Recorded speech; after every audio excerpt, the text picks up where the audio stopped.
नमस्कार. श्रीदेवी किचन प्रतिभाज रेसिपीमध्ये आपलं खूप खूप स्वागत आहे. आज आपण पाहणार आहोत चटपटी डाळ पालक. डाळ पालक तर आपण नेहमी बनवतो, पण थोडासा बटरचा तडका असला तर रेस्टॉरंटसारखी खमंग आणि सुगंधित अशी डाळ पालक बनते. तडका म्हणजे आपण पुन्हा पुन्हा तडका द्यायचा नाही आहे. पाहूया. हिरवीगार अशी एक पालकाची मोठी गड्डी होती किंवा एक पालकाची मोठी जुडी होती. पालकने असा हा निवडून घेतला. पालक घेताना जास्त मोठी पानं घेऊ नये, अशी कडकड मुडतात ती पानं नाही घ्यायची. ती खाताना थोडीशी कळवट लागते. पालक कधीही ताजा, फ्रेश आणि छोटा नाजूक पानांची पाहून घ्यायची. आता हा पालक आपण धुवून घेऊयात आणि पाणी निथळून घेऊयात.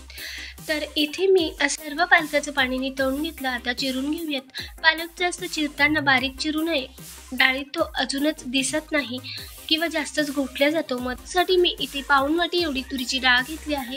यात घालूया आता 2 चमचे चण्याची डाळ. तुम्ही तुमच्या आवडीनुसार चण्याची डाळ घालू शकता किंवा स्किप देखील करू शकता, पण तुरीच्या डाळीमध्ये चण्याची डाळ मिळून तर येते, पण खायलाही फार स्वाद लागते आणि मध्ये मध्ये चण्याची डाळ अख्खीच राहते, त्यामुळे अजूनच पालकासोबत छान लागते. आता ही तुरीची डाळ आपण स्वच्छ 2 ते 3 पाण्याने धुवून घेऊयात.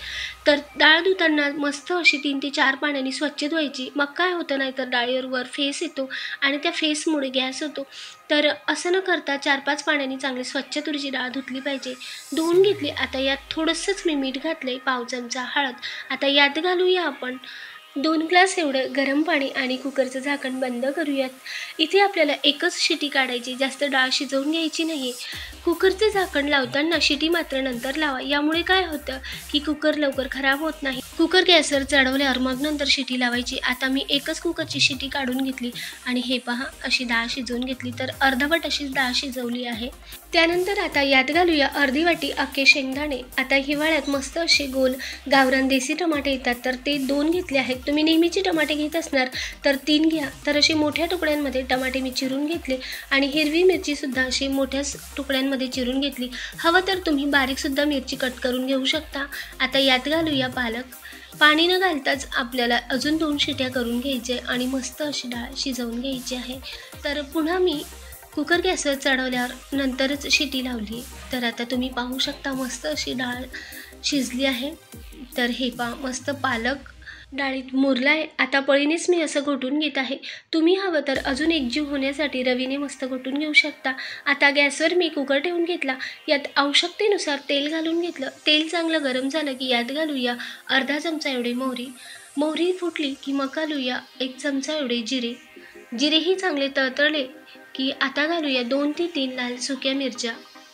त्यानंतर घालूया 15 ते 16 लसण पाकळ्या अशा ठेचलेल्या आणि मस्त असं परतवून घेऊया. लसण चांगला लाल होईपर्यंत आपल्याला लसण परतवायचं आहे.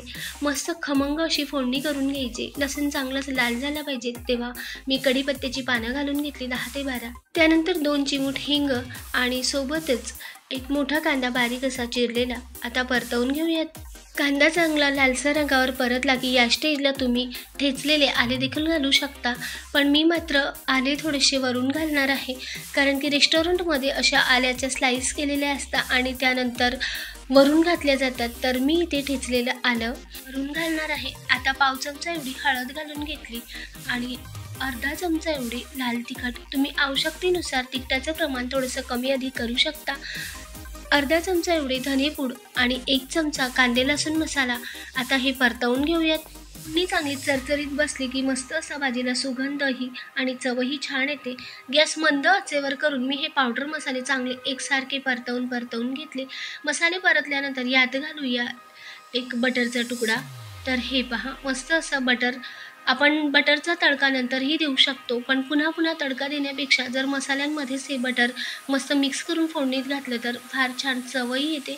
तर आता मी बटरसुद्धा याच्यात घालून घेतले. आता घालूया यात शिजलेला डाळ पालक आणि मस्त असं मिक्स करूया. गॅस मोठ्या आचेवर करून मस्त असं हे एकजीव करून घ्यायचं. तर इथे मी कुकरमधून डाळ पालक काढून घेतला. पुन्हा स्वच्छ धुवून मी यातच फोडणी घातली, तर पुन्हा जास्त भांड्यांचा पसाराही होत नाही. तर मस्त असं आता एकजीव करून घेतलं. हे पहा आता या स्टेजला घालायचं आहे आपल्याला ठेचलेलं आलं. तर रेस्टॉरंटमध्ये सुद्धा अशा आल्याच्या स्लाईस अशा वरून घातल्या जातात. मस्त असा सुगंधही येतो. तुम्ही हवं तर स्लाइस करून घ्या किंवा आल्याची पेस्ट फोडणीत घाला तुमच्या आवडीनुसार। आता एकजीव करून घेतलं। आता थोडंसं खतखत झाल्यानंतर यात घालूया पाणी आणि हवी तेवढी डाळ पालक वाढवून घेऊया, एकजीव करून घेऊया। एकदा पुन्हा मस्त ढवळून घेऊयात। पालक जास्त पातळ नाही करायचा, असा मध्यमच ठेवायचा आहे। तर हे पहा, मी या पद्धतीने डाळ पालक ठेवलाय। तुम्ही अजून थोडंसं पाणी कमी जास्त करू शकता तुमच्या आवडीनुसार।